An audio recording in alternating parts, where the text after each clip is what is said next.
Here's how our gym made £250,000 in the first 12 months. In this video, I'm going to break down exactly how we made £250,000 in the first year of trading as a gym. I'm going to be covering every single expense that we had to pay, what it takes to build a gym from scratch, from flooring to equipment to rent to lease agreements to the cleaner to Wi-Fi to staff, every single thing. I'm going to break it down for you. I'm going to be sharing the biggest mistakes that I made during that time. First of all, welcome back to the channel. My name's Chris Bradley. If you're new here, hit subscribe, hit follow. You know what to do so that we keep making these videos and we keep making them exciting and entertaining for you. Let's get stuck into the video. Okay, so point number one is the cost of running a gym. So let's talk about renting the gym. Everywhere's going to be different. Of course, it's going to depend on the size of the gym. It's going to depend on the area that you're in, the postcode that you run your gym in. Loads of variables to determine this. But for us, we were £1,900 per month. That's including VAT. The lease was a 5-year agreement, but it was very, very flexible. The owner kind of wasn't tying you into anything, which was very, very good because it's a big commitment for 5 years. But most places will be somewhere like 3 years to 5 years for your lease agreement, and there might be a little rent break here and there. Every single landlord is different how they run this, but very few will just get you to go in there for a year and let you roll monthly. And you almost don't want that because it's not very safe for you to build the gym in there, get all the equipment in, the flooring, start promoting your business, then all of a sudden they can let you go in the next month as well. The next expense, really, really simple, but I did tell you I'm going to tell you every expense. Wi-Fi was £40 per month. We only had one member of staff, so we were £2,000 per month that we paid a staff member. And just before we closed the gym, electricity was going crazy, but we were around £300 a month. For the equipment, we bought all the equipment outright, so we initially spent about £35,000 on the first wave of equipment that we bought. Then we started adding stuff as we kind of went, and I'll show some clips of the gym that we built. Eventually, over the 2-year period that we had the gym, we were probably around about £65,000. Obviously, there was little expenses here and there, like a cleaner was, £20 a week and things like that, but we're not going to go into that level of detail. So our expenses every month roughly was £4,240. There's another thing you've got to consider when you think of opening a gym, and that's how much the expenses are. The first objective for you is to replace those expenses, so you have to get very clear on what your expenses will be, round it up a little bit, and then cover the cost of that with your memberships. One thing that caught me off guard was like getting quotes for things, but it wasn't including VAT and things like that. Some companies include it, some don't. You're dealing with all these different suppliers and things like that. You think it's a great price, and then all of a sudden the final quote comes in and that's got VAT on top of it as well. So these are the other kind of things you have to consider. So that was the expenses. Now let's talk about how we actually make money to pay off those expenses.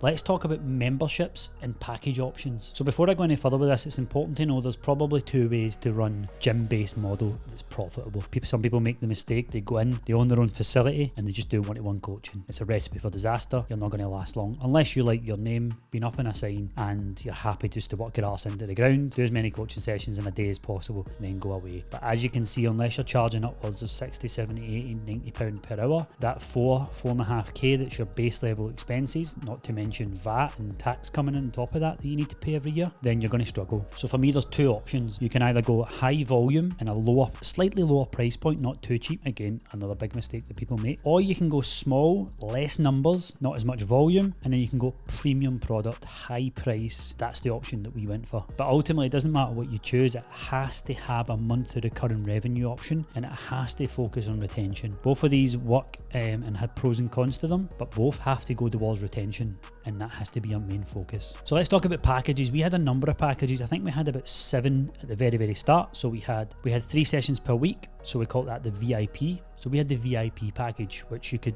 sign up to 90 days, 180 days, or 360 days. And of course, the longer that you commit, the cheaper it was. So let's say we had our VIP 90 at £300. We had VIP 180 at £280. And VIP 360, I think, was about 240, 260, something like that. We ended up doing away with the 360 options. So we had VIP, which was they saw us 3 times per week in a group session. Of course, if it's 90 days, it's £300. And the more you commit, the cheaper it gets. Then we also had Gold 90, Gold 180, and Gold 360, and what they were was 2 sessions per week, so it's slightly cheaper because we're only seeing them twice a week. And Gold 90 was 260 a month. I don't have Gold 80 here in front of me, but I think it was about 240. And then we had another option, so dial it all in, I'm sure you're taking notes here, but we had VIP 3 a week, duration 90, 180, 360. Then we had Gold 2 a week, 90, 180, 360. So that was 6 different packages at the start. Then we had a bit of a hybrid option, which was £170. And what that basically was is the client got 1 session per week, and then online coaching on top of that. So they got 4 group sessions a month and online coaching. The final package we had was a front end offer, which was basically just a 30-day trial. It was a paid trial. We called it Field Class in 30, where the client came in, it was £197. They got access to 2 sessions per week, 2 group sessions. And then after the 30 days, if they loved it, they stayed on. If they didn't, there was no commitment after that. So that's actually where we run our paid traffic towards that exact offer. So just to give you a breakdown of kind of where our clients sat and where our most popular packages were. VIP 90, which was £300, we had 8 clients typically on that. And just to be clear, after the 90 days, it would roll monthly. So 90 days was just the initial commitment, but it would roll monthly automatically after that. And our most popular package was VIP 180, which was £280, and we typically had anywhere from 40 to 50 people on that. I think at the time of checking, we had 45 on it, which is 12,600. Gold 90, which is, remember, gold means 2 a week. 90 is 90 days. That was £260 per month, and we'd have anywhere between 20 and 30 on that. I think at the last time I really checked, it was 25 we had on that. So that's another 6,500. The £170 deal, which if you remember was 1 a week, 4 times a month, a group session. They also got online coaching on top of that. We had around 8 clients on that, which is £1,360. And lastly, we had the front end, which is the front end offer where we'd run ads and get people to shop at the gym, come in, try us out, and then recur monthly on the back end. So as soon as the 30 days finished, they would pick one of the packages. They'd pick gold or they'd pick VIP. It would fluctuate a little bit, but on average, it was probably 10 sales a month, which is 1,970. All in all, that took us up to the £25,000 mark. Now, the biggest thing with that was that when we got to the £25,000 a month mark, we then had to look at hiring again. But here's the kicker. I had launched a program for coaches called the Upgraded Coach. As you can see, my heart wasn't in it anymore, to be honest. Cheryl, my fiance, was running most of the sessions along with Robin, the coach, and Cheryl was up to like 20 hours, Robin was at 20 hours. And because the way we'd set up the sessions and it was group coaching only, we were able to accommodate a lot of people. At the very start, we were doing 1 coach to 3 clients in a session, but then we switched to 1 to 4 quite quickly. And the schedule kind of evolved over time, but just to give you a kind of base template of the very start, what it was like was we would have Monday, Wednesday, Friday, 6 a.m. and 7 a.m. sessions. And then when it started to get busy, me and Cheryl doubled up. So I would have, a client's training legs at 6 a.m. on the Monday, and Cheryl would have another group in training upper body at 6 a.m. Then we would also have 2 more groups at 7. Then we would have, I was actually 12:30, Cheryl was 1 o'clock. We had a couple of nights, but we quickly done away with them. Robin came in and did the Tuesday, 6-7, lunchtime and nights. And like I say, we were in the Wednesday morning, same again, 6-6, 7-7, lunchtime, and then Friday, same again. And at the peak of it, that's kind of where we were at with the full schedule. We then had to add 10 a.m.s for Cheryl, Monday, Wednesday, Friday, and then Robin had 2 nighttime sessions as well. Our client base was mostly females looking to build muscle, specifically progressive overload, train, lift heavy. So I'd imagine you're kind of doing the numbers now, £25,000 per month coming in and around 4.5 going out. So you're sitting there with a 20k profit. But this is where a lot of people focus on the revenue and they get carried away with the 20k profit. This isn't including VAT, this isn't including tax, this isn't including any kind of expenses that pop up. And you've got to remember, this is also, you have to take a wage yourself as well. So me and Cheryl had to take a wage from it. So we scaled the business up really quickly with minimal hours and minimum time and sessions, because we knew that the group model was the most efficient way to do that. And it really just does take things to the next level. So as I mentioned, what started to happen is I started focusing on business mentorship for coaches. So I was building that up on the side while I was sort of tapering my hours down. And of course, with that, me kind of coming back and off the business a little bit, naturally the people who signed up for me started to just kind of disengage a little bit and leave the program, which was absolutely fine, and leave the gym. But then we started to build it up a little bit in the sense of when I'm out there, Cheryl's doing the hours and so is the coach, and that's fine. But in order for me to scale it, I had to hire to replace me.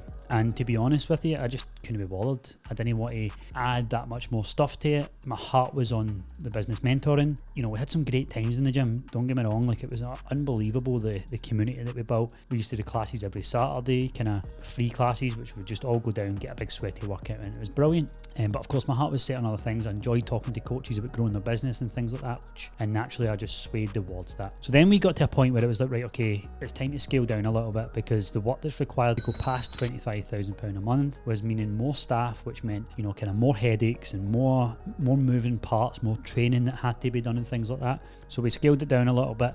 Then what we very quickly realised is that we were a lot closer to our financial goals than we initially thought. So Cheryl and I had built the gym after being in Pure Gym and things like that in order to go to the next level. But we always knew it was a stepping stone, because we wanted a property in Spain. which we got very quickly, quicker than we'd thought. We kind of achieved our 5-year goals in 2 years basically. So then it was time, you know, Cheryl's online coaching was booming at this point. She's kind of going to the gym and coaching people, which is good, but it's almost like, why are we paying $4,500 for a facility when, you know, you can make that online with 25 clients without any overheads? So that was really what we started doing. We started scaling it right down. Cheryl was only in there for 8 to 10 hours. Robin was in there kind of doing most of the hours, the coach. It was ticking along until we decided to sell it. We sold the gym. Cheryl then went fully online, took a bunch of clients with her, way more money than in terms of profit than we would have if we just kept the gym on. She gets much more fulfillment from that. She gets much more fulfillment from coaching clients online, and of course I was able to then fully focus on helping coaches, and that's kind of where we're at now. That's the kind of end point that we got to. Great 2 years. If you want more help and information on running a gym, or even to ask me about the stuff that I spoke about there, then please feel free to reach out. All the details are down below if you consider working with us in the future. If not, hit subscribe, hit like, give us a comment. Where are you at with your gym? Are you thinking about opening it? Does any of this land if you're an online coach? Let me know. My name's Chris Bradley, the Coach's Mentor, and I'll speak to you soon.